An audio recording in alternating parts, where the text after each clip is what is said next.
Pag ayaw na sa'yo ng isang tao, hayaan mo siya. Pag hindi ka na niya mahal, hayaan mo siya. Pag lumayo na siya sa'yo, hayaan mo lang siya.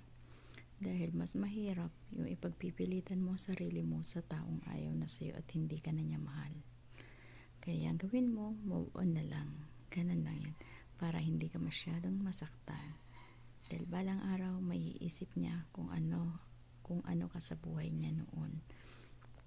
Kaya mo lang siya, huwag mo isiksik ang sarili mo dahil mahirap ang ipagsiksikan ang sarili sa taong hindi ka na niya mahal. Pag ayaw na sa'yo ng isang tao, hayaan mo siya. Pag hindi ka na niya mahal, hayaan mo siya. Pag lumayo na siya sa'yo, hayaan mo lang siya. Dahil mas mahirap yung ipagpipilitan mo sarili mo sa taong ayaw na sa'yo at hindi ka na niya mahal. Kaya ang gawin mo, move on na lang. Ganun lang yan. Para hindi ka masyadong masaktan.